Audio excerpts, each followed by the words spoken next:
चिन्तासन्तानहन्तारो यत्पादाम्बुजरेणवः स्वीयानां तान् निजाचार्यान् प्रणमामि मुहुर्मुहुः। यदनुग्रहतो जन्तुः सर्वदुःखातिगो भवेत् तमहं सर्वदा वन्दे श्रीमद्वल्लभनन्दनम्।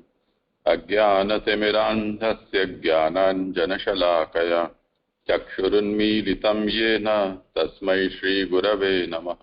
नमामि हृदये शेषे लीलाक्षीराब्धिशायिनं लक्ष्मीसहस्रलीलाभिः सेव्यमानं कलानिधिं चतुर्भिश्च त्रिभिस्तथा षड्भिर्विराजते योऽसौ पंचधा हृदये। करो आरंभ जिसका क्रम हो।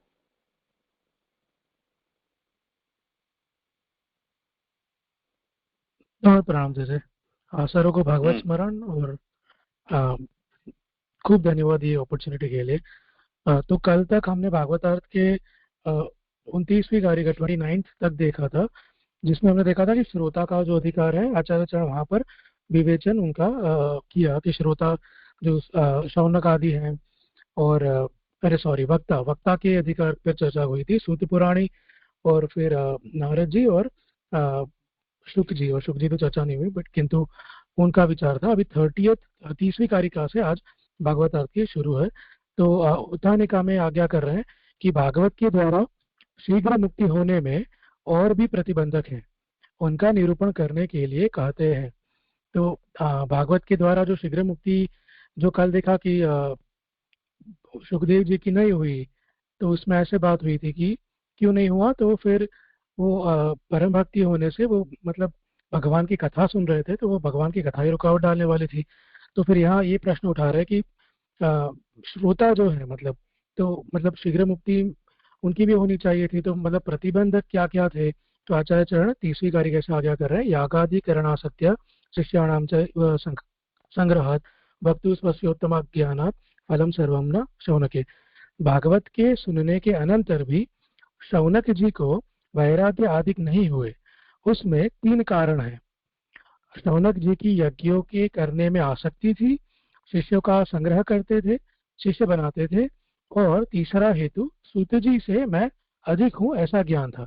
तो भागवत सुनने के बाद भी शौनक मुनि जो है, शौनक आदि, उन शौनक जी को जो वैराग्य नहीं हुआ, तो यहाँ पर आचार्य चरण बता रहे हैं कि उसके 3 कारण थे। पहले तो क्योंकि हम जैसे जानते हैं कि वो नैमिषारण्य के क्षेत्र में यज्ञ करने के लिए भी इकट्ठा हुए थे, सारे सहस्त्र वर्ष तक चलने वाला। तो यज्ञ में उनकी दिखता ही है कि आसक्ति थी।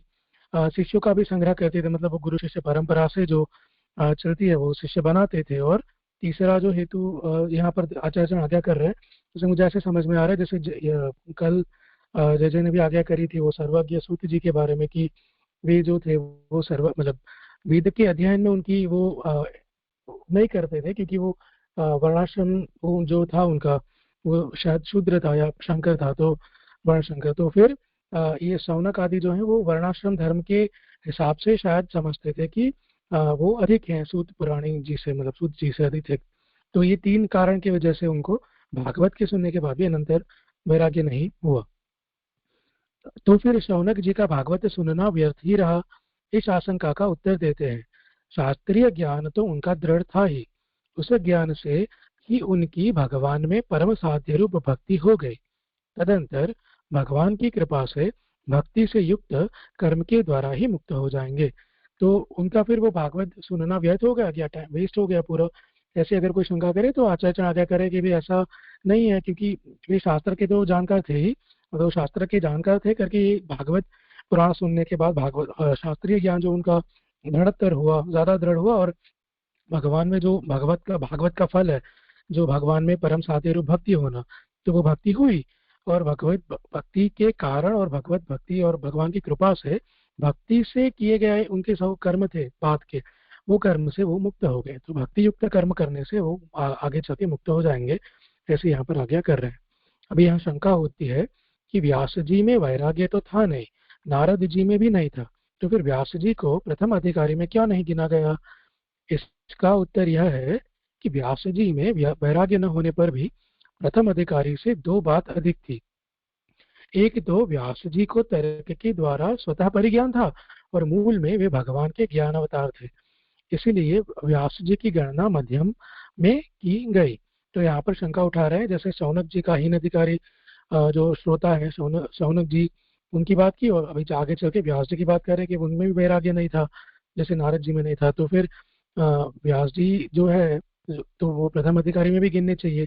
तो यहाँ आज्ञा कर रहे हैं कि ऐसा नहीं था, क्योंकि जो हीन अधिकारी में जो है उससे बढ़कर उनमें दो बातें थी। एक तो वे जो व्यास जी थे वो मूल में तो मतलब भगवान के ज्ञानावतार थे जो हम जानते हैं, और दूसरा कि वो स्वतः तर्क से वो परिज्ञान कर सकते थे। शायद भगवान के ज्ञानावतार होने के कारण ही वो स्वतः उनको परिज्ञान माने सम्यक ज्ञान, अच्छा ज्ञान, पूर्णतया ज्ञान उनको था। तो उसके कारण जो है वो व्यास जी की गणना मध्यम में की गई है, क्योंकि उनका ज्ञान सिर्फ शब्द ज्ञान नहीं था, सम्यक ज्ञान था।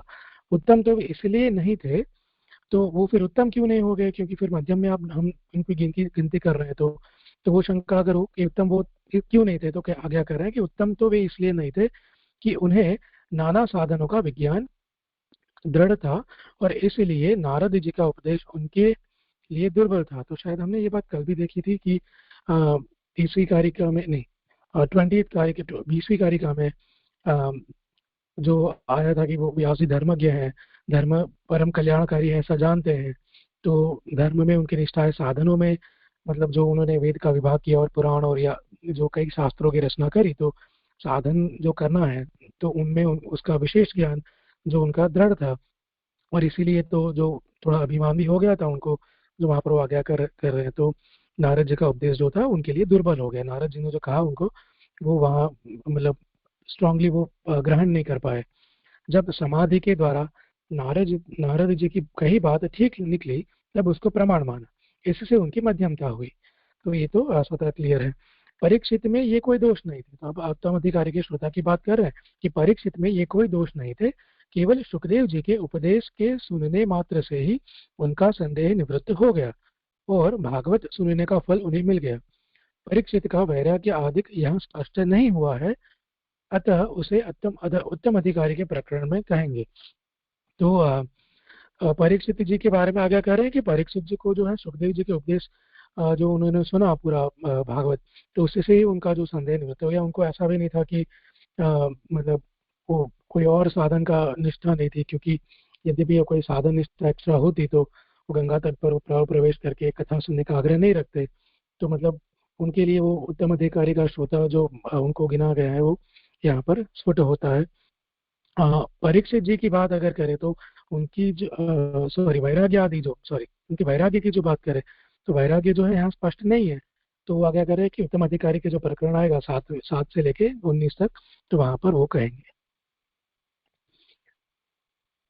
भी आगे 33rd कारिका शंका देवेश को होती कुछ है। कहना हो तो पूछ लो समय पर। हाँ जी मेरे को यहाँ पे कुणाल भाई से पूछना था कि ये जो ऊपर भी अपन ने जो सेकंड पैराग्राफ में देखा था, उसमें अपन बता रहे शास्त्रीय ज्ञान तो उनका दृढ़ था ही, उस ज्ञान से उनकी भगवान में परम साध्य रूप भक्ति हो गई। जो शौनक जी का बताया कि उनको यज्ञ में आसक्ति थी और भक्ति नहीं थी, तो फिर क्या बाद में चल के उनको परम साध्य रूप भक्ति जो, क्योंकि मतलब स्वतंत्र रूपा भक्ति हुई या कर्म के अंदर अंतर्गत भक्ति गौण रूप से उसके साथ हुई, जो आगे की पंक्ति से, इसको कैसे समझना है? हाँ समझाओ। मेरी समझ ये लग रही है मुझे, जैसे समझ में है थोड़ा, तो वो शास्त्रीय ज्ञान जो दृढ़ था, तो मतलब वो कर्म में आसक्ति, तो मतलब ऐसा तो नहीं हुआ शायद कि भगवान मतलब भागवत सुनने के बाद वो जैसे कल भी जय ने आज्ञा करी थी ना कि नारद जी ने कहा कि गुणगान करो व्यास जी को, पर उन्होंने ऐसे गुणगान तो किए नहीं।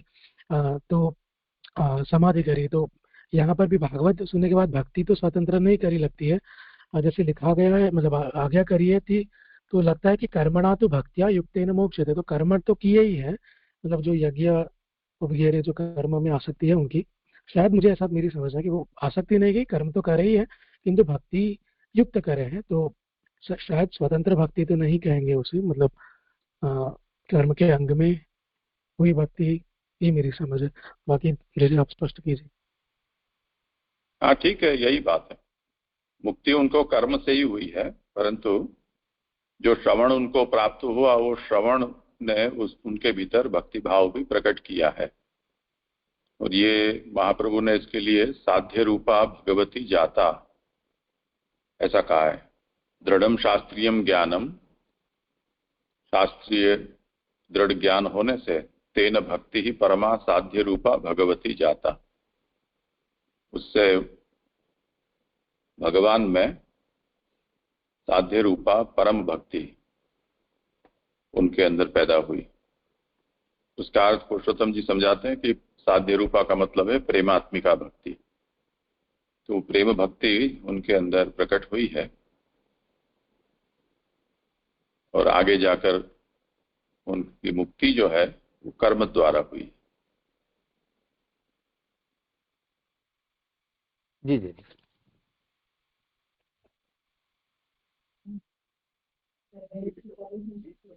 राम जी आगे लो। नहीं, किसी को पूछना है, हाथ ऊंचा कर रहे हैं, आप कुछ पूछना चाहते हैं? परमानंद यादव जी ऐसे किया था। जी। हाँ बोलिए, आपको कुछ कहना है? अब मेरी आवाज आ रही है? आ रही है, आप बोलिए। जी, इसमें ये आया था कि नारद जी का उपदेश उनके लिए दुर्बल था। जब समाधि के द्वारा नारद जी की कई बार ठीक निकली तब उसको प्रमाण माना, इससे उनकी मध्यमता हुई। तो यह मेरा प्रश्न ये कि अगर व्यास जी नारद जी की बात मान लेती तो क्या भी उत्तमता में पहुंच जाती? हाँ करो समाधान पूर्णा। जी जैसे ही शायद मतलब I am not 100% sure, but कल जो कारिका थी कृष्णा 20वीं कारिका जो है, कृष्णो मोहम समुत्पाद्य सावधानानाम निराकृतिम व्यासे प्रवाच धर्मज्ञ। मुझे लग रहा है कि शायद मतलब हो सकता था, क्योंकि वैराग्य की ही कमी थी और साधना मतलब धर्म में अवलंबन ज्यादा था। यद्यपि वो धर्मावलंबन कम होता, नारद जी में वो श्रद्धा होती तो शायद हो जाता, ऐसा मेरी समझ है। किंतु फिर नारद जी भी उत्तम तो वक्ता नहीं है, तो वो मध्यम वक्ता उत्तम श्रोता, मतलब नॉट श्योर कि ऐसा हो सकता है कि नहीं। आप किसी और को समाधान करना हो। मुझे ऐसा लगता है कि अगर उन्होंने नारद जी की बात को मान लिया होता और उस तरीके से अगर उन्होंने उसको परीक्षार्थ उन्होंने समाधि नहीं की होती तो क्योंकि उनमें वो यही एक कमी लग रही है। वैराग्य तो नो डाउट उनमें नहीं था, लेकिन ये एक महत्वपूर्ण जो एक एलिमेंट था वो मिस हो रहा था उनमें। तो अगर ये उन्होंने नारद जी की बात मानी होती और परीक्षार्थ नहीं करते तो उनको शायद हम उत्तम की गणना में ले सकते थे। वैराग्य भी नहीं था कि ये तो एक महत्व गुण है जो उत्तम अधिकारी में जो परीक्षित जी में था। जी के प्रसंग में बताएंगे कि कैसे उनको वैराग्य सिद्ध हुआ था। अगर वो नारद जी की बात मान भी लेते तो भी उत्तम अधिकारी में नहीं आते, क्योंकि उनमें व्यास जी में वैराग्य नहीं है। आगे इसके तारतम्य का विचार यूं किया गया ना कि व्यास जी में वैराग्य नहीं था, नारद जी में भी नहीं था, अब दोनों ही वैराग्य रहित हैं। तब फिर व्यास जी को हीनाधिकारी में गिन लेना चाहिए था, यानी सूत जी की कक्षा में। तो उसमें क्यों नहीं गिना है? इसी बात का तो विचार आगे हुआ ना। तो वहां ये बात बताई है कि वैराग्य नहीं था, पर कुछ और बातें थी उनके अंदर जिसके कारण वो मध्यमाधिकार में आ रहे हैं। और वो बातें ये थी कि उनको तर्क से इस विषय का पूरा ज्ञान था और वो भगवत ज्ञानावतार थे। ये दो गुण ऐसे हैं कि जिनके कारण वो मध्यमाधिकार में आते हैं। तो यदि नारद जी की बात मान लेते तब भी ये जो दो बातें हैं, वैराग्य का न होना, वो तो उनके उत्तमाधिकारी होने में कमजोर पड़ ही जाते। महाप्रभु का ये कहना। जैसे आपने तारतम्य का बताया जैसे जैसे आपने तारतम्य का बताया, तो अब जो बात आ रही है उत्तमता के साथ में उनकी कल्पना, मतलब वो विचार हो रहा है। मध्यम के साथ में तो उनको हीन तो नहीं माना क्योंकि वैराग्य नहीं था। फिर आ रहा है कि अच्छा तो फिर उत्तम मान लेना चाहिए था।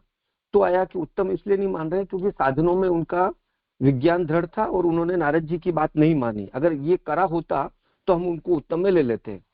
तो ये जो आंसर आ रहा है कि उन्होंने नारद जी की बात नहीं मानी, वो उत्तमता के विचार को नेगेट करने के लिए आया कि उत्तमता, ऐसा हम सोचे तो।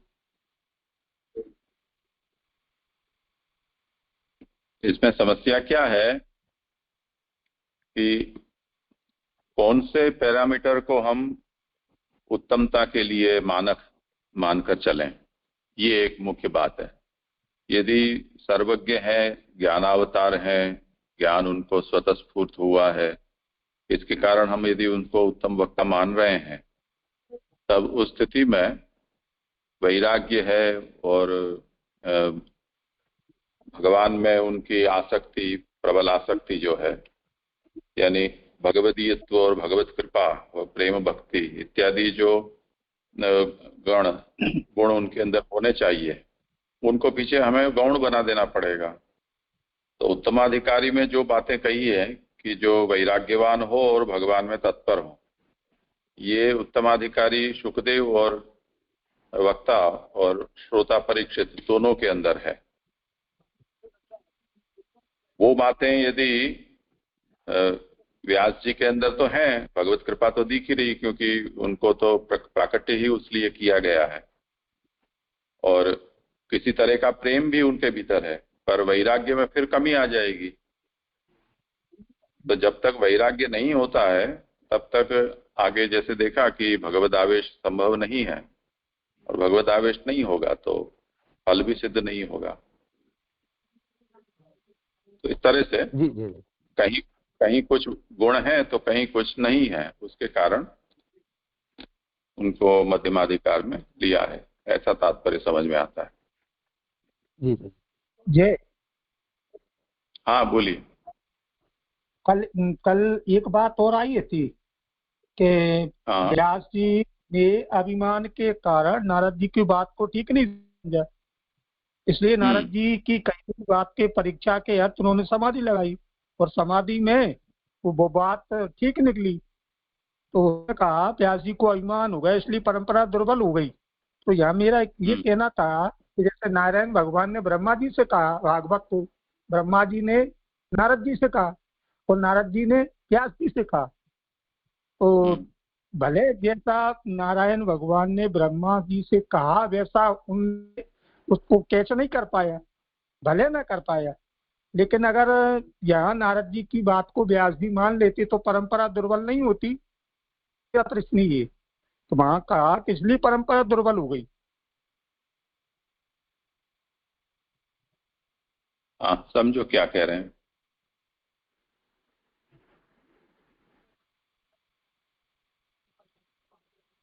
ये जो देवेश तुम कहना चाहते हो वही बात शायद ये भी कह रहे हैं। क्या नाम है आपका? परमानंद दास। हाँ परमानंद दास, वो यही बात कहना चाह रहे हैं। यदि मान लेते तो हो जाता, शायद तो माना जा सकता, तब ये बात कहना चाह रहे हैं। तो फिर भी प्रश्न ये तो रहेगा ही ना कि व्यास का अनेक साधनों का ज्ञान और दूसरा उनके अंदर वैराग्य का न होना, वो तो उत्तमाधिकार को अटकाएगा ही। बराबर। उसका निराकरण कहाँ हुआ? तो महाप्रभु का यहाँ यद्यपि ये बात कह रहे हैं, परंतु आगे का संदर्भ जो भी उनकी योग्यता के संबंध में कहा गया है उसको भी हमें यहाँ लाना तो पड़ेगा ही ना। एक बात से अधिकार का निश्चय कैसे होगा?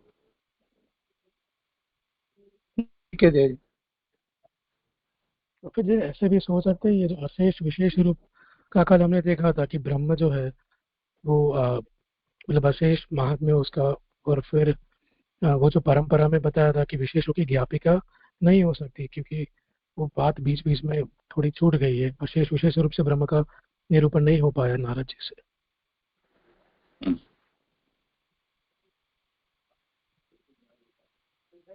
हाँ, कैसे भी समझ लो उसको, मूल बात तो ये है कि ये गुणों में कमी हो रही है, इसके कारण उनका अधिकार उत्तम नहीं हो पा रहा है।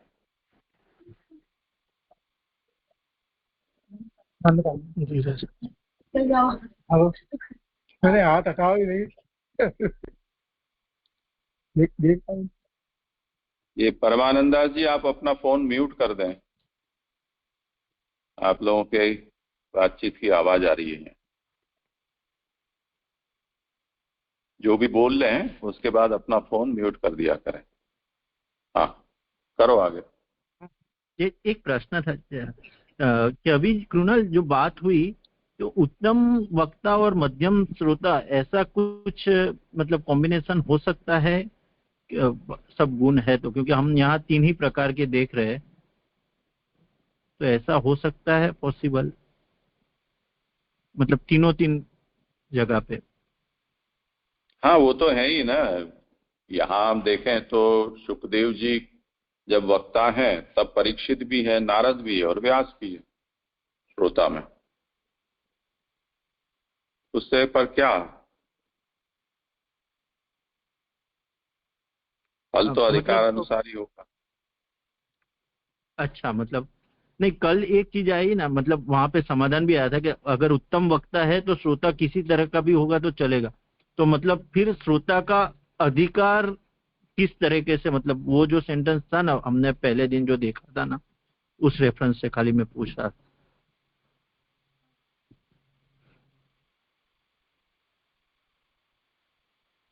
फिर से बोलो। देखिए हमने बोलू, अब हमने ऐसा देखा था कि वक्ता का उत्तम होना आवश्यक है, मतलब वक्ता के अधिकार की मुख्यता है, श्रोता कैसा भी होगा तो चलेगा। तो अगर उत्तम वक्ता और मध्यम श्रोता या हीन श्रोता है तो उसके फल में, मतलब ये सेंटेंस से फल में क्या डिफरेंस, मतलब ये सेंटेंस और फल का तारतम्य, ये थोड़ा समझ नहीं पड़ा। हाँ, तो फल किसको मिलने वाले फल की बात है? श्रोता की बात होगी ना, वक्ता की तो बात है नहीं। जैसे यहाँ भी प्रसंग चल रहा है, उसमें सुखदेव जी उत्तम है, परीक्षित उत्तम है, तो भागवत का के श्रवण का फल परीक्षित जी को प्राप्त हुआ, वैसा फल औरों को नहीं हुआ। क्यों नहीं हुआ? जैसे नारद हैं, अब जो वक्ता है वो श्रोता भी है, श्रोता है वो वक्ता भी है कभी न कभी किसी प्रसंग में। तो ब्रह्मा ने जब कहा तब नारद श्रोता थे, नारद ने जब व्यास को कहा तो नारद वक्ता थे। तो अब हमें ये देखना होगा कि हमें फल की प्राप्ति किसके पक्ष में सोचनी है। अगर श्रोता के पक्ष में हमें सोचनी है तो जो श्रोता है उसको उसके अधिकार अनुसार फल मिलेगा। इसको उदाहरण से समझना हो तो ऐसे समझ सकते हैं कि डॉक्टर अच्छा होना चाहिए, मरीज मध्यम, उत्तम या कनिष्ठ किसी भी कक्षा का हो सकता है। तो डॉक्टर में अगर कुछ ऊंच नीच हुआ तो अच्छा मरीज होगा वो भी मारा जाएगा। तो फल जो है वो श्रोता के संदर्भ में हमें सोचना है, वक्ता के संदर्भ में नहीं। हाँ हाँ जय जय, अच्छी तरह से प्रणाम जय जय। करो आगे। तो 33rd कार्य का यहाँ शंका होती है कि सूत जी ने तो संपूर्ण भागवत को कहा है, फिर 3 ही अध्याय में प्रकरण की समाप्ति कैसे हुई, इस पर कहते हैं। तो यहाँ पर शंका उठा रहे कि सूत जी जो है वो पूरा जो 12 स्कंद तक डायलॉग है पूरा सूत जी और शौनक जी के बीच में है, तो वो पूरी भागवत उन्होंने ही कही है, ऐसा लगता है ना स्टार्टिंग से। तो फिर यहाँ पर 3 ही अध्याय में ये प्रकरण समाप्त हो गया, तो वहां पर आज्ञा कर रहे हैं आचार्य कि सूत जी ने 2 बातें कही, स्वतंत्र रूप से 2 अध्याय कहे, उनमें उन्होंने अपने अधिकार का बोध करा दिया और बाकी का कथन तो भागवत रूप से उन्होंने कहा। उनमें उन्होंने मुख्य रूप से कथाक्षेप का निरूपण किया, उससे ही उन्हीं ने प्रथम प्रकरण को पूर्ण कर दिया, कथा को समाप्त नहीं किया। उनका अधिकार 3 अध्यायों में संपन्न हुआ। तो यहाँ पर आगे कर रहे हैं आचार्य की सूत जी जो मतलब दो तरह से बात कर रहे हैं। कौन सी दो बात? तो एक तो स्वतंत्र रूप से 2 अध्याय कह रहे हैं। तो जैसे कल भी हमने देखा था कि प्रथम अध्याय जो है प्रथम स्कंद का, तो उसमें शौनक जी वो वहां पर इकट्ठा हुए और पूछ रहे हैं, आगे कुछ सवाल कर रहे हैं सूत जी से। तो वो जो वक्ता है तो उनको थोड़ी परीक्षण करने के लिए कोई जनरल आंसर दिए जाते हैं, और उसके बाद यदि ज्यादा जिज्ञासा हो श्रोता की तो अभी वो जो भागवत का प्रसंग जो है वो आगे चलता है। तो उसी तरह से स्वतंत्र रूप से जो भी सूत जी ने आंसर्स करे हैं पहले दूसरे और तीसरे अध्याय में, तो वो 2 अध्याय जो है वो स्वतंत्र रूप से उनके आंसर्स हैं। तो वो उनके आंसर होने के कारण वो उनके विचार हैं स्वतंत्र, तो उससे अधिकार का बोध हो सकता है कि भाई वो जिस तरह के आंसर दे रहे हैं उस तरह से अधिकार का बोध वहाँ पता चलता है। और बाकी का जो कथन है, मतलब चौथे अध्याय से लेकर पूरा जो भागवत चलता है आगे, तो वो तो भागवत का अंग है, मतलब वो भागवत रूप से ही उन्होंने कहा है कि भाई क्या हुआ पूरा अक्षरश शायद। तो उस वहां पर ये जो शब्द है कथाक्षेप का निरूपण किया जाए, वो मुझे नहीं समझ में आ रहा उसका मतलब क्या है। किंतु प्रथम प्रकरण यहाँ पूर्ण होता है पहले 3 अध्याय में, तो जो शंका है वो यहाँ पर उसका समापन हो रहा है। ये कथाक्षेप मतलब क्या है वो समझ में नहीं आया, तो आपको लाइन यानी उसको इंट्रोड्यूस किया है। जी मतलब अच्छा यहाँ पे जो बात आ रही है, यहाँ जो बात आई, बोल लेने दो यहाँ। हाँ, उन्होंने कहा कि बाकी का कथन तो भागवत रूप से उन्होंने कहा। अभी ये जो हमारी जो भागवत की हुई है, अभी जो बाकी का कथन जो भागवत रूप से कहा, जो व्यास जी ने जो समाधि भाषा इन्होंने जो उन्होंने समाधि में जो उन्होंने देखा वही है ना ये, क्योंकि नहीं व्यास ये सूत जो अपना अधिकार बता रहे हैं प्रश्नाध्याय, और सूत ने जो अपना अधिकार बताया है वक्ता के रूप में, वो भी व्यास ने ही समाधि में अनुभूत करके कहा है। और शौनक आदि का जो प्रश्न है वो प्रश्न का उत्तर देने से पहले सूत जी ने अपनी योग्यता बताई है, और उसके बाद सामान्यतया उत्तर देकर आगे जो कथन है वो पूरा भागवत का है, वो कथाक्षेप कहा जा रहा है।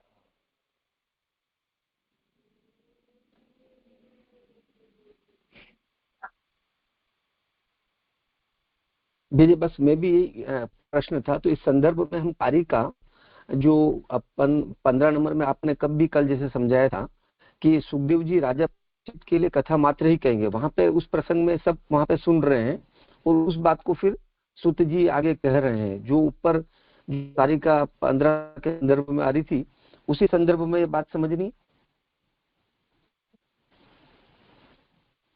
इससे जब पूरी बात करो ना, क्या पढ़ के बताओ, मतलब जो भी बात कहनी। जो हाँ कार्य का 15 और 16 में जो बात आ रही थी, जो आपने कल इसी संदर्भ में जो प्रश्न था वहां पे बताया भी था आपने, सुखदेव जी राजा परीक्षित के लिए कथा मात्र ही कहेंगे।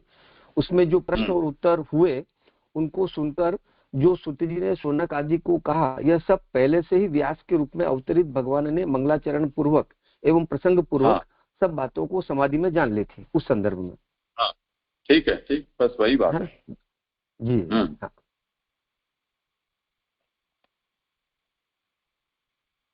जी। अभी आगे 34 कार्य का है।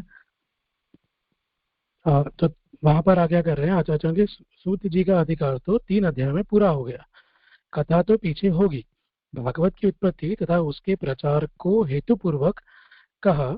सूत जी ने जो कहा वह अधिकार से नहीं कहा, अतः उनमें द्विरूपता है।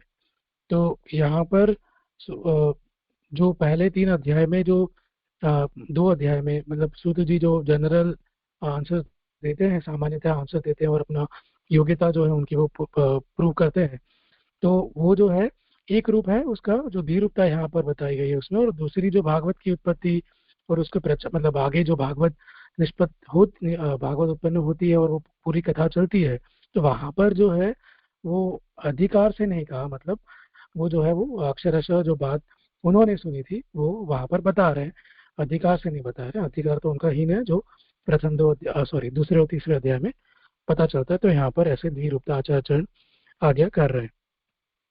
यहाँ यह शंका होती है कि जैसे सूत जी ने अपने अधिकार के प्रकरण की कथा कही, उसी तरह मध्यम प्रकरण में भी वक्ता सूत जी ही थे तथा उत्तम में भी वे ही वक्ता थे। अतः सूत जी में मध्यमता तथा उत्तमता क्यों नहीं हुई? तो जैसे मतलब प्रथम सूत जी ने जो पहले दो सॉरी दूसरे और तीसरे अध्याय में बात करी है, वैसे ही वक्ता मतलब सूत उवाच ही आता है बहुत। तो वो जो है वो मध्यम और उत्तम सारे प्रकरणों में आगे चल के भी उनकी ही डायलॉग्स दिखते हैं। तो फिर वो मध्यमता भी उत्तमता भी उनकी क्यों नहीं हुई? तो फिर द्वितीय प्रकरण में निष्पत्ति मतलब हेतु का निरूपण है, अ, उत्तम और उत्तम में निष्पत्ति और प्रवृत्ति दोनों का ही निरूपण है। मतलब द्वितीय प्रकरण जो है मध्यम प्रकरण, वहां पर जो है उस भागवत की निष्पत्ति मतलब हेतु, भागवत का जो कथा चलेगी आगे चलकर तो उसका क्या हेतु है, वो व्यास जी नारद जी के संवाद के चलते वो जो उसका निरूपण है। और उत्तम मतलब जो परीक्षित का जो प्रकरण चलेगा 7वें अध्याय से, वहां पर जो है उसका कैसे उत्पन्न हुई भागवत और उसकी प्रवृत्ति कैसे वो चला पूरा प्रसंग आगे, तो वो उसका निरूपण वहां पर है। सूत जी ने तो जिन इनका निरूपण किया है वह भागवत का अंग होने से ही किया है। मतलब ये जो पूरा डायलॉग हमें दिखता है जैसे कि सूत जी और शौनक जी के बीच में है पूरा ही भागवत, तो फिर वो जो है मतलब आगे चल के प्रथम स्कंद में भी तो वह जो है वो भागवत का अंग होने से वो निरूपण हुआ है। स्वतंत्र रूप से तो सिर्फ दो और दूसरा और तीसरा अध्याय ही उनका है डायलॉग्स। उन्होंने अपने अधिकार से वो निरूपण नहीं किया है आगे चल के मतलब उत्तम और मध्यम का। अतः सूत जी में मध्यमता तथा उत्तमता नहीं आती। तो फिर यह प्रश्न उठता है कि इस तरह से तो नारद जी में मध्यमता और सुखदेव जी में भी उत्तमता नहीं होगी, क्योंकि हम आगे यहाँ पर जो समाधान दिया कि सारा जो भागवत का अंग है, तो भागवत के अंग होने से ये जो निरूपण हुआ है, तो ये शंका उठा रहे तो फिर तो जो है वो नारद जी में मध्यमता और सुखदेव जी में उत्तमता नहीं होनी चाहिए। अ, तो इस प्रश्न का उत्तर यह है कि उनमें द्विरूपता थी।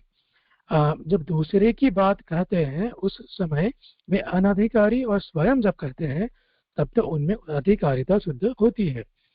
इसलिए सूत जी के कथन में और नारद जी के कथन में मध्यम और उत्तम प्रकरण में द्विरूपता है। मतलब ये जो लास्ट सेंटेंस है उसको छोड़कर जो आगे बात चली है वो मेरी समझ में ऐसे आई थी कि जो द्विरूपता की बात यहाँ चली है वो जैसे यहाँ कहा कि दूसरे की बात अगर कोई कह रहा हो, जैसे हम किसी की बात करें तो वो जो है वो उसमें हमारी अधिकारिता प्रूव नहीं होगी, क्योंकि वो हम बेसिकली वर्बटम अक्षरशः किसी और का ही वचन जो है कोट कर रहे हैं। किंतु जब हम अपना खुद का वचन या कोई स्टेटमेंट देते हैं तो उस स्टेटमेंट से जो है अपनी अधिकारिता क्या है, हीन मध्यम उत्तम या जो भी है वो वहाँ अपने स्टेटमेंट से वो सिद्ध होती है। तो वो द्विरूपता है कि हम अपनी बात कह रहे हैं और किसी और की बात जो अक्षरशः बता रहे हैं आगे कथा में। तो उस तरह से जो है सूत जी के कथन में और नारद जी के कथन में जो हीन अधिकारी वक्ता है, वक्ता के कथन में जो है वो नारद जी के मध्यम और उत्तम क्यों?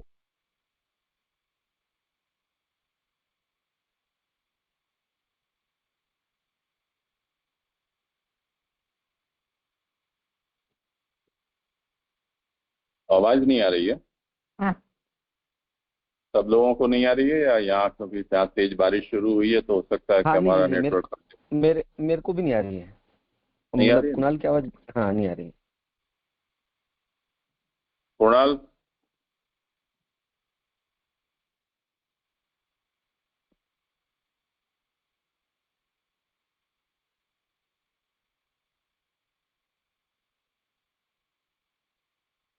देखो देवेश, अगर तुमने पढ़ा हो ये विषय और तुमको कहना हो तो कुछ करो तब तक, जी या जी किसी को कुछ प्रश्न हो तो उस पर विचार कर लें। हाँ आ गया कुणाल, तुम्हारी आवाज नहीं आ रही थी, अभी भी नहीं आ रही है। हाँ आई। जी पता नहीं कुणाल कुछ नेटवर्क बोलो। हो गया। हाँ जी जी जी, आवाज आ रही है मेरी सबको? हाँ ब्रेक, बहुत ज्यादा ब्रेक हो रही है। ठीक है, तब तक किसी को कुछ कहना पूछना हो तो बोलो, तुम अपनी व्यवस्था देखो।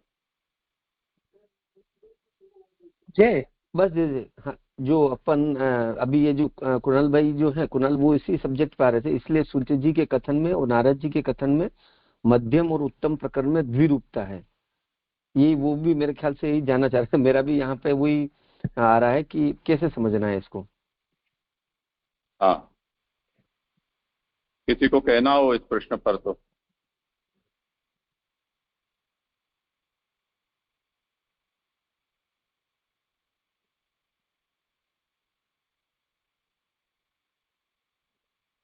ये आवाज कम आ रही है।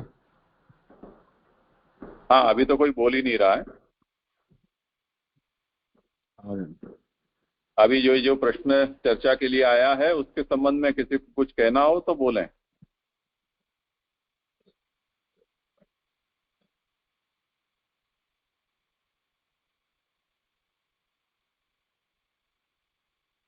देखिए, द्विरूपता का मीनिंग मतलब आगे हम देखें तो एक उनके अधिकार से निरूपण किया होना एक चीज हुई, मतलब जैसे सूत जी के प्रकरण में आया कि उन्होंने पहले 3 अध्याय तक कहा उनके अधिकार का, तो वो उन्होंने अपना खुद का कहा, और फिर जो उन्होंने अपने अधिकार से निरूपण नहीं किया है, अतः सूत जी में मध्यमता तथा उत्तमता नहीं आती। तो जो सूत जी ने कहा उसमें उसके 2 रूप हो गए, एक अपने खुद के अधिकार से, और एक जैसे भी कृणाल ने भी बात की थी कि वर्बेटम हम किसी का कह रहे हैं। तो इस तरीके से समझ आता है। हाँ, ऐसा मुझे भी राजेश भाई जब आपने बताया मुझे भी ऐसा ही लग रहा है। ये राजेश आपकी आवाज कम आ रही है। नहीं, यहाँ तो साफ आ रही, हो सकता है आपके यहाँ कमजोर हो नेट, हमें तो साफ आ रही है आवाज। हाँ जय हाँ, बोलिए। मेरा मेरा भी एक प्रश्न है कि जब दूसरे की बात को कही जाती है तब उसमें उसका अधिकार नहीं है, जब स्वयं की बात कहती है तो उसका अधिकार है, लेकिन अब दूसरे की बात कही जा रही है तो उन्होंने ग्रहण तो की है, तो ग्रहण करने के फलस्वरूप उनका अधिकार नहीं बढ़ा। मेरा प्रश्न ये है।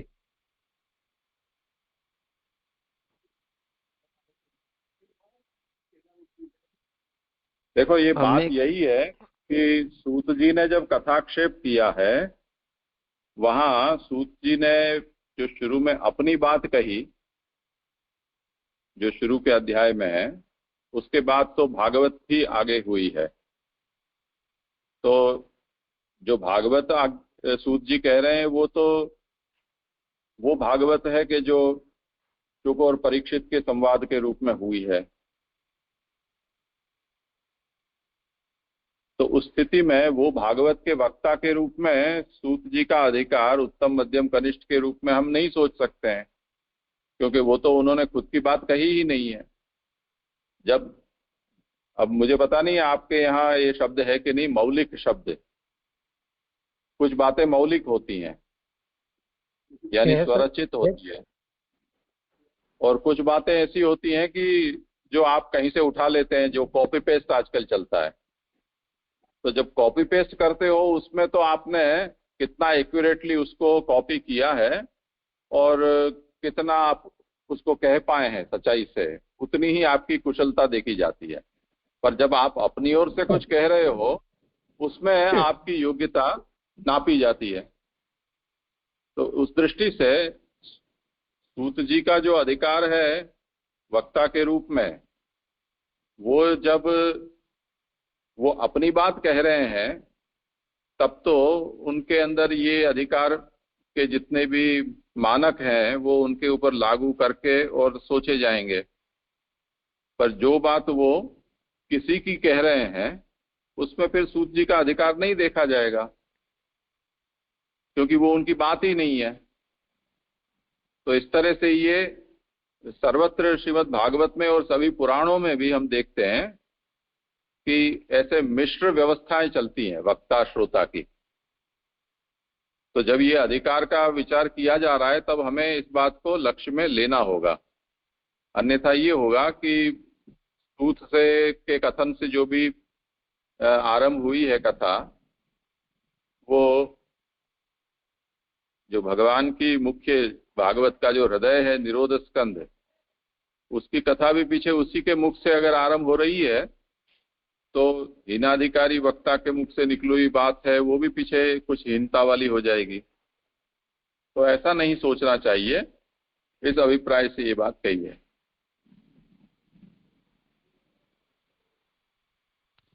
जी जी जी।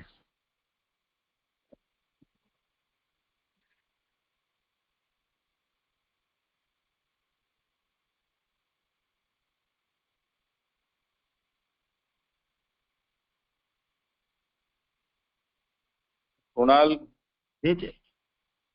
हाँ कुणाल बोलो कुछ।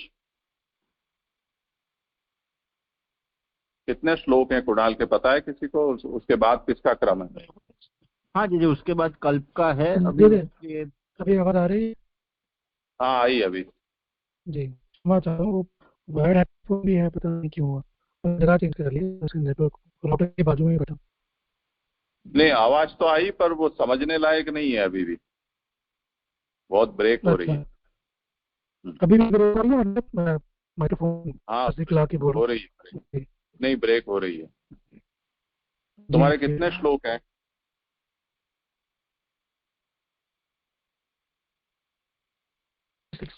कहाँ तक है तुम्हारा विषय?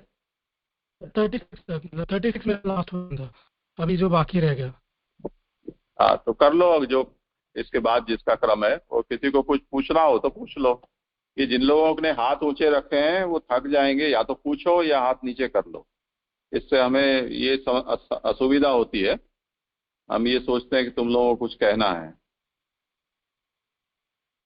जी जी, एक प्रश्न था, मतलब जो लास्ट सेंटेंस आया ना, इसलिए सूत जी के कथन में और नारद जी के कथन में मध्य और उत्तम प्रकरण में द्विरूपता है। तो खाली जो सुखदेव जी का रहा, मतलब यहाँ 3 वक्ता में सूत जी आ गए और नारद जी आ गए, तो ऐसा ही समझेंगे ना कि जो सुखदेव जी पे है उनके में कुछ द्विरूपता नहीं है।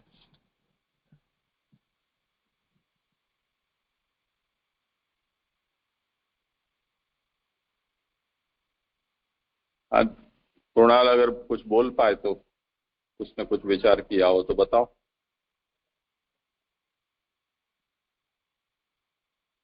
मुझे वो, सॉरी मैं वो कर रहा था चेंज, मुझे राशिद भाई प्रश्न फिर से रिपीट करेंगे ब्रीफ में? हाँ हाँ, इस जो एकदम लास्ट सेंटेंस है, इसलिए सूत जी के कथन में और नारद जी के कथन में मध्यम और उत्तम प्रकरण में द्विरूपता है।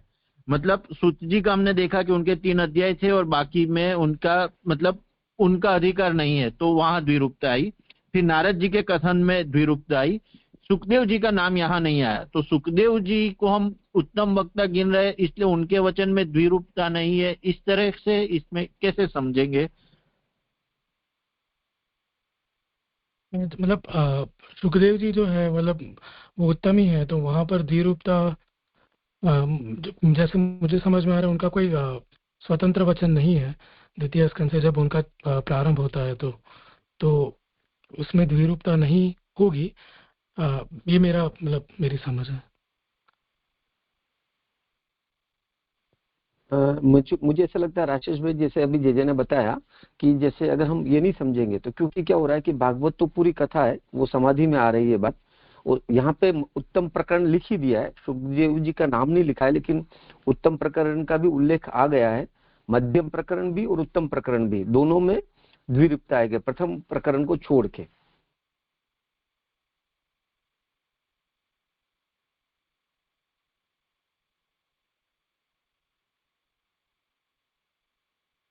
द्विरूपता जो है वक्ता की, मतलब बोलने वाले की है, राइट? तो वो सूत जी जो है वो अपना स्वतंत्र अधिकार से कुछ बोलते हैं, कुछ भागवत की कथा से, मतलब वो जो कथा करते हैं, तो वो वहाँ द्विरूपता वैसे बोलने वाले की है, राइट? नॉट अ प्रकरण की द्विरूपता शायद नहीं है। हाँ, बोलने वाले की। तो इसलिए जब वो खुद बोल रहे हैं तब उनकी अधिकारिता है, और जब वो नहीं बोल रहे तब अधिकार का विचार नहीं है। वो अपना इस तरीके का जो अब तरीका है, ये जो हमने एक पैटर्न बनाया, वो मध्यम प्रकरण में भी लेंगे हम, उत्तम प्रकरण में भी लेंगे, संपूर्ण भागवत में अब यही प्रकरण इसी तरीके से हम विचार करेंगे। हाँ, दंडवत प्रणाम जी। मेरा भी यही प्रश्न था। सूत जी का तो समझ आ रहा है कि पहले उन्होंने खुद का इंट्रोडक्शन दिया है तो उनकी बात आ रही है, और फिर उन्होंने भागवत जी का प्रारंभ किया है। पर यहाँ नारद जी के विषय में द्विरूपता कैसे समझनी है, क्योंकि उन्होंने तो खुद व्यास जी को कुछ बताया ही नहीं है, तो वो समझ नहीं आ रहा था। नहीं, मध्यम प्रकरण में शायद जब मेरी समझ है तब तक चौथे और पांचवें अध्याय में नारद जी भी अपना जो है वो डायरेक्ट तो भागवत की शुरुआत नहीं करते ना, वो पूछते हैं, वो डायलॉग्स वहां पर उनके भी हैं, समझाते भी है ना व्यास जी को कि कैसे वो जो है वो उनका उद्वेग दूर होगा, तो शायद वहां से उनका अधिकार दिख रहा हो। हाँ, मतलब खुद का उन्होंने बताया है, पर भागवत जी तो नहीं बताई ना। उन्होंने खाली ऐसा ही कहा कि आप समाधि में समाधि आप कीजिए तो आपको वो दिखेगा, ठाकुर जी की लीला दिखेगी। तो उन्होंने वो भागवत जी का वर्णन नहीं किया है, खुद का किया है। तो वही प्रश्न था कि वहां द्विरूपता कैसे है, वो समझ नहीं आया मुझे। हेलो, मुझे लगता है ये विषय आगे के श्लोक में आने ही वाला है। जिसका भी हो वो कर सकते हैं समाधान। जो बोलना चाहें पहले हाथ ऊंचा करें।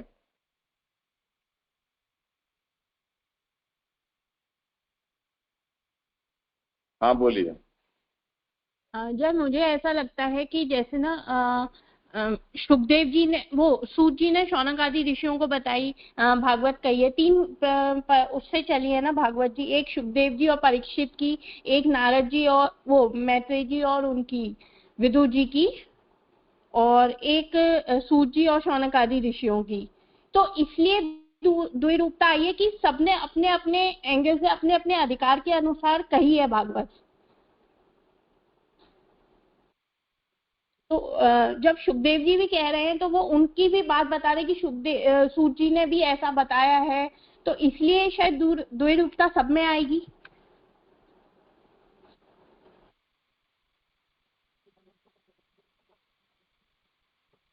हाँ बोलिए, इस पर किसी को कुछ कहना हो।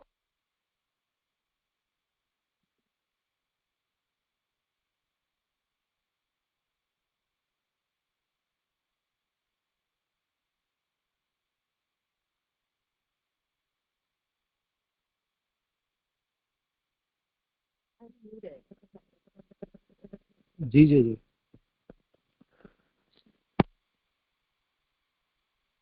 जी ऐसा लग रहा है जैसे कि यहाँ पे जो स्व अधिकार जो है वो अगर बोल रहे हैं तो वहाँ पे द्विरूपता नहीं है, लेकिन अगर वो और किसी की बात कर रहे हैं तो उसमें द्विरूपता आ रही है।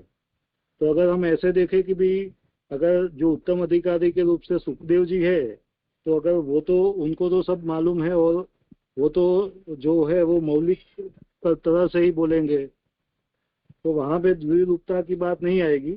लेकिन जो सुत जी और नारद जी है तो उनका अधिकार जो है वो हीन और मध्यम है। तो जो उत्तम अधिकार की बात आएगी तो वहां पे उनमें वो द्विरूपता आ जाएगी। तो उसके सेंस में मेरे को लग रहा है कि ये जो सुत जी के कथन में और नारद जी के कथन में जो है वो वहां पे द्विरूपता आ रही है, लेकिन सुखदेव जी का यहाँ पे उल्लेख नहीं किया है।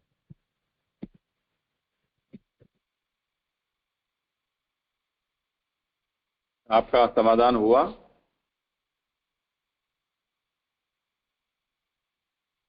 ठीक है, ये भी एंगल सही है।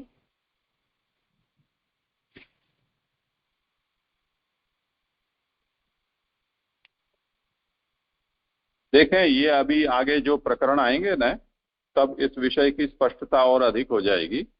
अभी यहाँ उलझे न रहें, आगे बढ़ें थोड़ा। ठीक है, 36 ले लो। हाँ जो भी हो लो आगे। मध्यम प्रकरण में 3 अध्याय क्यों है, तो आगे आगे करते हैं वो मध्यम प्रकरण के भी 3 अध्याय जैसे हीन प्रकरण के 3 है। तो आज्ञा कर रहे हैं कि नारद जी व्यास जी को भागवत समझाने के लिए नहीं आए थे। वे जानते थे कि व्यास जी मेरे से उत्तम है, किंतु व्यास जी जिस तरह भागवत को कहे उसके लिए हेतु कहते हैं, इसलिए भागवत से उनने जिस अर्थ का निर्धारण किया उसी से उनका अधिकार जाना जाता है। तथापि एक प्रश्न यह तो बना ही रहता है कि प्रथम अधिकारी की तरह इसके भी 3 अध्याय कैसे हैं। इसका उत्तर यह है कि अभी तो भागवत की निष्पत्ति नहीं हुई है। जब भागवत व्यास जी के मुख से होगी तब ही अधिकार निरूपण हो सकता है। तो यहाँ पर जो शंका पहले उठाई कि मध्यम अधिकार के भी, मध्यम प्रकरण के, वो जो दूसरा प्रकरण है प्रथम स्कंद का, उसके भी 3 अध्याय है। तो यहाँ पर महाप्रभु जी आगे ये कर रहे हैं कि नारद जी जो पधारे थे व्यास जी के उधर आश्रम में, तो वो भागवत समझाने के लिए नहीं आए थे, किंतु बिकॉज वे जानते थे कि व्यास जी जो है वो ज्यादा नॉलेजेबल है मेरे से। बट वह यहाँ पर व्यास जी जो है वो आगे चल के भागवत को कहेंगे, तो वो कैसे कहेंगे, वो समझाने के लिए, मतलब वो जो है पूरा उसका प्रसंग आगे चलाने के लिए जो नारद जी वहाँ पधारे थे। तो फिर ये प्रश्न एक और होता ही तो है कि भाई 3 अध्याय तो इसके भी है, तो इसका आंसर मतलब 3 ही क्यों है।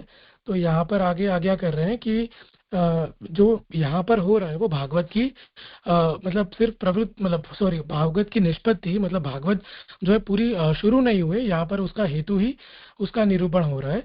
तो वो कैसे हो रहा है, तो आगे आज्ञा कर रहे हैं कि अब तक भागवत उत्पन्न नहीं हुई उसके, इसलिए पूर्व की तरह मध्यम प्रकरण के भी 3 अध्याय है। इसमें विभाग भी पूर्ववत है, मतलब जैसे हीन प्रकरण के जो 3 अध्याय है और जो विभाग थे वहां पर कि प्रथम अध्याय में शौनक आदि के प्रश्न और दूसरे और तीसरे अध्याय में सूत जी के जवाब, उसके प्रश्नोत्तर के और प्रश्नोत्तरी। तो उसी तरह यहाँ पर भी वैसे ही विभाग है कि एक अध्याय जो है मतलब चौथा, इसमें सॉरी एक अध्याय में प्रश्न और 2 अध्याय में उत्तर है। पर इसमें मतलब ये मध्यम प्रकरण में विशेषता ये है कि प्रथम अध्याय जो है उसमें प्रश्न का हेतु है और द्वितीय के आरंभ में प्रश्न है। मतलब यहाँ पर विशेषता ये है कि प्रथम अध्याय माने मध्यम का प्रथम अध्याय जो चौथा है, तो चौथे अध्याय में प्रश्न का हेतु है, माने वहां पर व्यास जी जो है वो आश्रम में विराजे हैं और सूर्योदय के समय चौथे अध्याय में बताया जाता है कि सूर्योदय के समय वहां पर विराजमान होकर उनको वो चिंता, थोड़ी उद्वेग सा होता है कि उन्होंने सब कुछ जो है प्रवृत्ति करी वेद विभाग महाभारत आदि, पर फिर भी वो जो है वो उनके मन में खेद है। तो वो मतलब वहाँ जो है एकांत में बैठकर व्यास जी वो है वहां पर सोचते हैं। जो प्रश्न का हेतु यहाँ पर आचार्य बता रहे हैं कि वो चौथे अध्याय में प्रश्न का हेतु है और द्वितीय के आरंभ में प्रश्न है, क्योंकि द्वितीय जो 5वां अध्याय है मतलब मध्यम प्रकरण का दूसरा और इन प्रथम स्कंद का 5वां अध्याय, उसमें जो है वो नारद जी पधारते हैं वो आश्रम में अंदर से जानकर कि व्यास जी को चिंता है। तो और वहां पर वो व्यास जी प्रश्न करते हैं कि इतना सब करने के बाद भी मुझे प्रसन्नता क्यों नहीं है, आप उसका कोई समाधान करें। तो यहाँ पर वैसे ही दो में प्रश्न और फिर प्रश्नोत्तर वैसे ही चलता है। तो समाधान इस बात का यहाँ पर हो रहा है कि यहाँ पर भी 3 अध्याय कैसे हैं हीन के जैसे, तो वो संख्या जो है वो क्यों संगत है तो वो बताया यहाँ पर। जैसे मेरा यहाँ पर संपन्न हुआ, प्रणाम। हाँ, अच्छी मेहनत की। आगे जिसका क्रम हो वो करो आरंभ।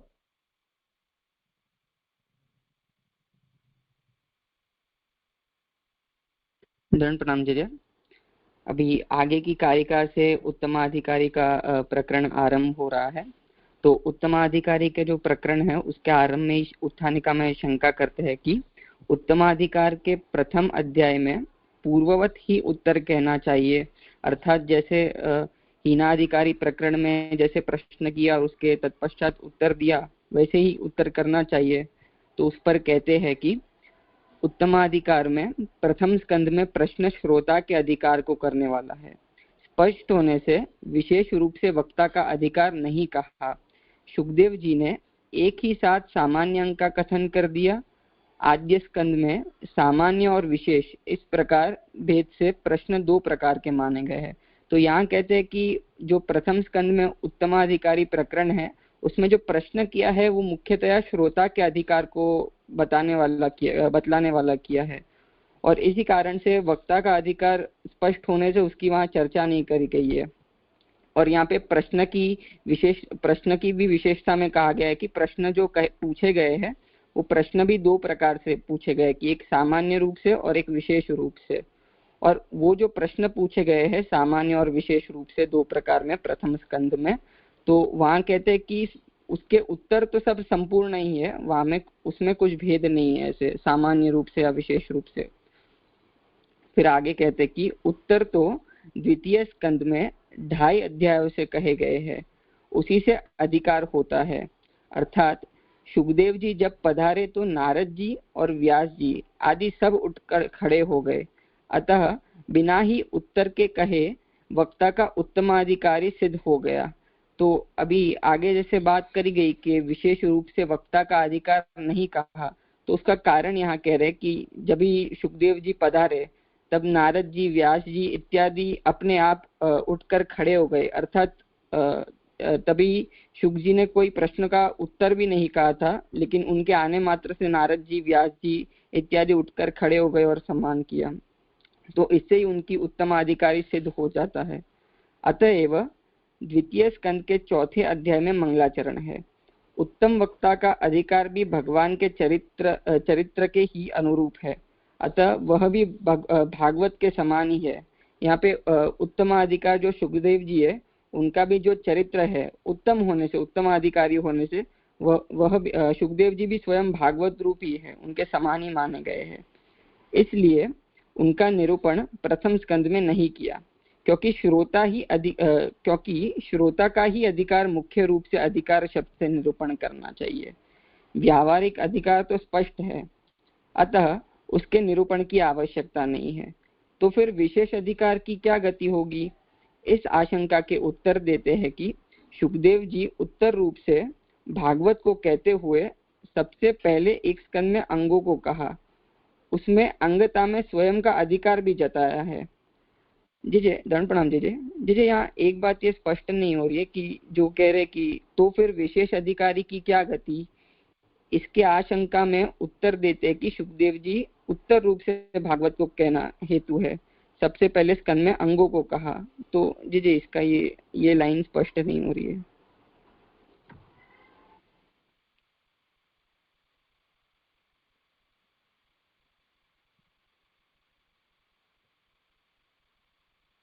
सुखदेव जी उत्तर रूप से भागवत को कहते हुए सबसे पहले एक स्कंद में अंगों को कहा, उसमें अंगता में स्वयं का अधिकार भी आ जाता है।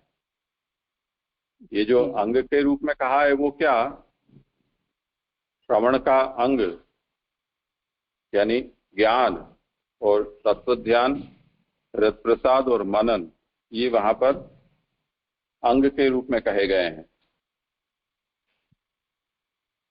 जी उसे 2 अध्यायों से कहा, तो 2 अध्यायों में कहने में हेतु तो सामान्य और शेष प्रश्न ही है। तो फिर आगे शंका होती है कि तब भागवत को यहीं समाप्त कर देना चाहिए था, तो उतने ज्ञान से ही उत्तमता सिद्ध हो जाएगी, फिर विस्तार की क्या आवश्यकता है? तो इसका उत्तर कहते हैं कि प्रश्नों के उत्तर में संपूर्ण भागवत होगी। अर्थात यहाँ कह रहे कि जो प्रथम स्कंद में जो भी प्रश्न उपस्थित हो रहे हैं उसके उत्तर रूप में ही पूरी भागवत की प्रवृत्ति हो रही है।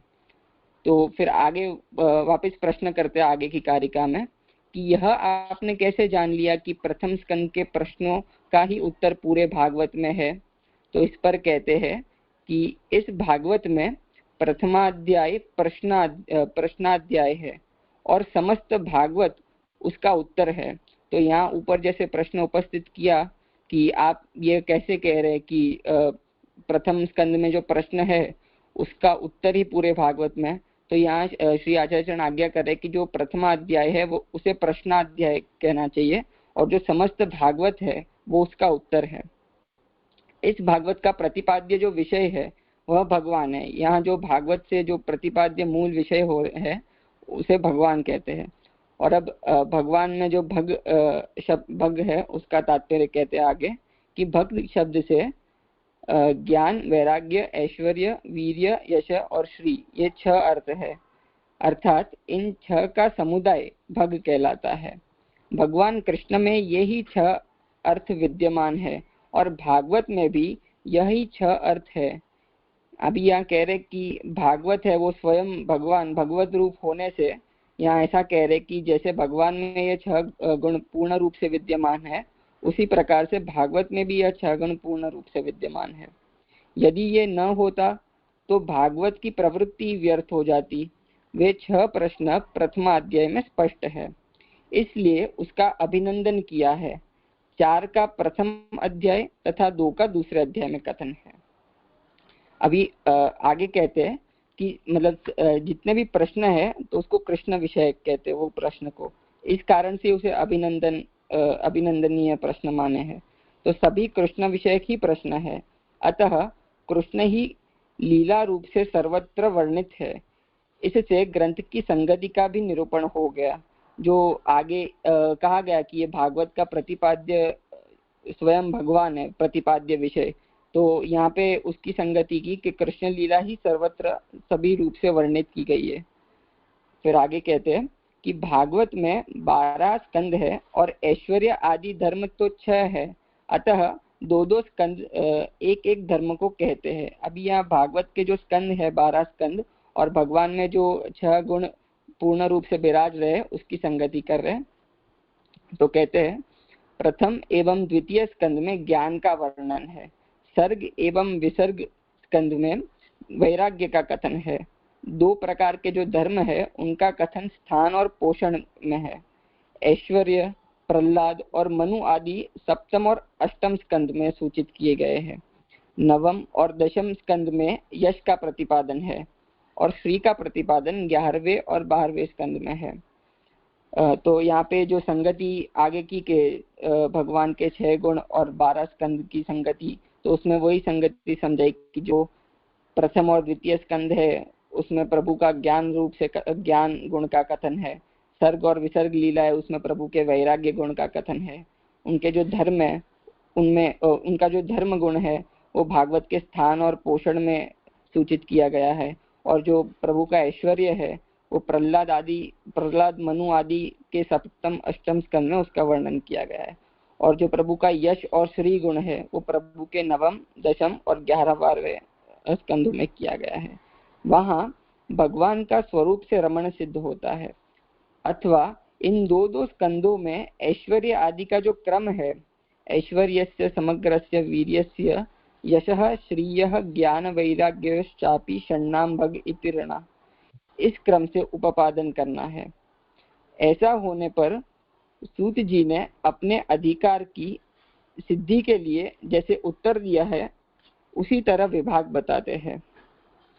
सूत जी ने अभी आप विभाग कह रहे कि जिस प्रकार से सूत जी ने वहां पे उत्तर दिया है, तो सूत जी ने प्रथम अध्याय में 4 प्रश्नों का उत्तर दिया है, अथवा 3 का समान रूप से, और टीका में उसका कथन किया है।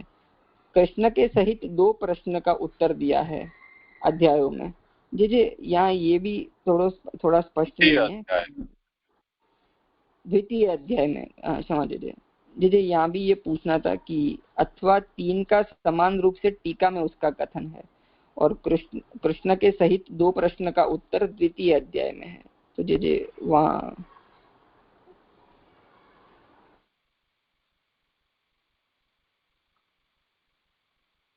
देखते हैं क्या।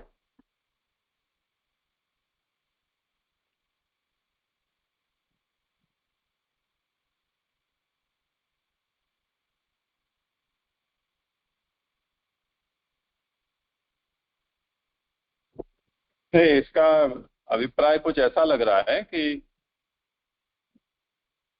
टीका में उसका कथन है, यानी महाप्रभु ने सुबोधनी जी में इन प्रश्नों के एक एक प्रश्न का एक एक अध्याय में 3-3 प्रश्नों के उत्तर, यानी 3 का समान रूप से, तो 2 अध्यायों में कुल 6 प्रश्नों के उत्तर हैं, ऐसा तात्पर्य है इसका। जी अर्थात वो सुबोधिनी में वर्णित है, ऐसा ही समझना। जी इससे यह सिद्ध हुआ कि प्रति प्रश्न का तथा सभी प्रश्नों का उत्तर देना चाहिए। जी जी जी, मेरा यहाँ तक ही था, 42 कारिका तक। इस विषय में किसी को कुछ है? वैसे ये विषय तो थोड़ा मैथमेटिकल जैसा है, और जब अध्याय का विषय चलेगा तब ये ज्यादा स्पष्ट हो जाएगा विषय। आज यहाँ बिजली चली गई है तो बहुत अंधकार हो गया है, गरज बरस भी बहुत हो रही है। जी जी, वो एक प्रश्न था कि जो आगे कहा गया कि सामान्य और विशेष रूप से भेद, प्रश्न के 2 भेद है, तो सामान्य और विशेष रूप से क्या समझ लीजिए वहां पे? वो विषय आएगा जब प्रश्न करेंगे तब। अब उन्होंने, शौनकादि ऋषियों ने जब प्रश्न किया है तब कुछ प्रश्न उनके उस तरह से हैं कि मनुष्य का श्रेय किसमें है, कल्याण किसमें है, ऐसे एकदम जनरल नेचर के प्रश्न हैं, और पीछे वो मुख्य विषय जी जी जी जी जी जी जी। और उसके बाद वो ठाकुर जी के संबंध में, उनके अवतार, उनकी लीलाएं, उन विषय में वो प्रश्न करते हैं। तो सामान्य और विशेष उस तरह से उन्होंने प्रश्न किया है। जी जी जी जी जी, मतलब जी आपने जो जनरल वो स्टेटमेंट का वो सामान्य प्रश्न है, और ऐसे आगे जो वर्णित हुआ कि जो कृष्ण विषय प्रश्न है उसको अभिनंदनीय माना शुक जी ने, तो वो विशेष प्रश्न। जी जी जी।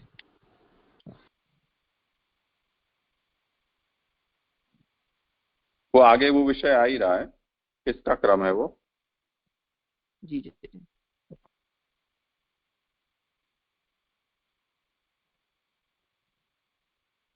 कल्प तुम्हारे बाद कौन है?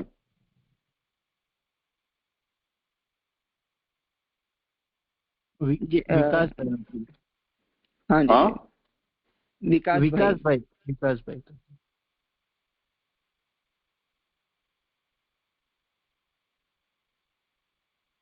देवेश, तुम्हारे घर का मामला है, खोजो, फरार है कहीं। विकास तो जुड़ा ही नहीं है। विकास जुड़ा ही नहीं है।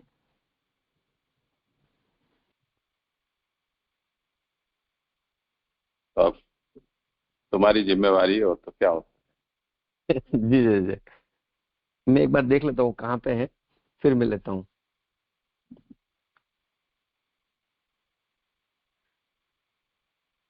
मतलब विषय कहाँ पर है या विकास कहाँ पर है? नहीं जी, विषय कहाँ पे है? अच्छा। क्यों, वो राजेश भाई ने वो ग्रुप पे टेबल बना रखी, तो वहाँ उन्होंने कौन सी जगह लिख रखा है, वो क्या विषय है मतलब? अरे अब तो अध्यायात आ गया ना, वहां पहुंच अच्छा, जाओ। क्या प्रथम अध्याय का करना है? क्यों, कल कहाँ तक किया तुमने? जी जी जी, 42 कारिका, अभी 43 कारिका से अध्यायार्थ का विषय। अध्याय का अर्थ समूह होता है, वहां से करो। हाँ, बस अध्याय का अर्थ शुरू होता है वहां से करना। हाँ, 42, एक मिनट। हाँ, अध्याय का अर्थ समूह होता है, यहाँ से नजर जी जी 42। अध्याय का अर्थ समूह होता है। सर्वत्र इस बात को बताने के लिए व्याख्यार्थों का संग्रह करते हैं। ये कारिका 43 से लेके 46 कारिका तक मारी है बात। प्रथम श्लोक का अर्थ मंगल है, फिर 2 श्लोकों से भागवत का उत्कर्ष तथा प्रसंग, 3 श्लोकों से सूत की स्तुति, 1 श्लोक से प्रथम प्रश्न, 2.5 श्लोकों से हेतु का प्रश्न। पहला प्रश्न धर्म परक, दूसरा प्रश्न ज्ञान परक है। फिर कृष्ण के विषय में 4 प्रकार के प्रश्न हैं। ऐसा होने से धर्म परक प्रश्न तथा ज्ञान परक प्रश्न कृष्ण विषयक नहीं होंगे। इसके समर्थन के लिए कहते हैं कि इसमें केवल मार्ग भेद है, अर्थ भेद नहीं है। कृष्ण के विषय में 4 प्रकार से प्रश्न है और वेद के विषय में 2 प्रकार से प्रश्न है। भगवान कृष्ण चतुर्मूर्ति हैं और वेद के कांड द्वयार्थ रूप भी हैं, इसलिए 2 प्रकार हैं। इसलिए 6 वेद ऐश्वर्य आदि गुणों के पर्याय हैं, वे यहाँ पूछने योग्य हैं। इनके जान लेने से सब जान लिया जाता है। प्रश्न के विषय में जो 4 प्रकार के प्रश्न हैं उनके भी 2 रूप हैं, प्रयोजन क्रिया रूप और विद्यमान विमोचक। प्रश्न के जन्मों के प्रयोजन का प्रश्न, क्रिया विषयक प्रश्न, रूपों का प्रश्न, इन तीन का एक ही प्रश्न क्यों किया, उसका हेतु बताते हैं। विद्यमान विमोचक, भगवान ने अवतार लेकर योगियों, ज्ञानियों और भक्तों को मुक्त किया। वास्तव में तो भगवान का अवतार भक्तों को ही मुक्त करने के लिए है। इसलिए प्रथम तो सृष्टि आदि क्रिया से तो ज्ञानियों को मुक्त किया, रूप से योगियों को मुक्त किया और उनके अंदर जो अविहित भक्त है उनकी मुक्ति की। यहाँ इस कारिका में अध्याय का अर्थ समूह होता है, इस बात से बात आ रही है, मतलब श्लोकों का वर्गीकरण किस तरीके से आ रहा है और किस श्लोक में कहाँ कौन से प्रश्न है, कौन सा विषय चल रहा है, उसका वर्णन किया जा रहा है। चतुर्थ प्रश्न जो ब्रूहि योगेश्वरे कृष्णे ब्रह्माण्ये धर्म वर्माणि स्वकाष्ठा मधुनोपेते धर्म कम शरणम गतः, अलग है, वह भी तुल्य बल वाला ही है। इसलिए कहा कि आगे मुक्ति किससे होगी उसमें अधिकार कहना चाहिए। इसके लिए अपना अधिकार कहते हुए अपनी योग्यता को बताते हुए प्रश्न किया। इस तरह प्रथम अध्याय का संग्रह है। इति प्रथम अध्याय। अब द्वितीय अध्याय का संग्रह करते हैं, तो मैं आगे ले लूँ? अभी नहीं, अभी तो द्वितीय अध्याय जब हम करेंगे उससे पहले द्वितीय अध्याय, हाँ, तो अब प्रथम अध्याय लेना है मेरे को। अध्याय देखा जाएगा। अभी तो हमें केवल प्रथमाध्याय का पारायण, उसके बाद उसमें आते पुरुषोत्तम सहस्त्र नाम के नामों को हमें लेना है और उसके बाद हर श्लोक की सुबोधनी के अनुसार आगे बढ़ना है। तो ठीक है, अब आज तो आपके वरराजा हैं ही नहीं, तो हम आगे कैसे बढ़ सकते हैं? जी जी, आज तो फिर यहाँ विराम रखना पड़ेगा और कोई उपाय नहीं बचा है। जी ठीक है, यहाँ भी बरसात है, बिजली भी नहीं है। जी जी जी, तो यहाँ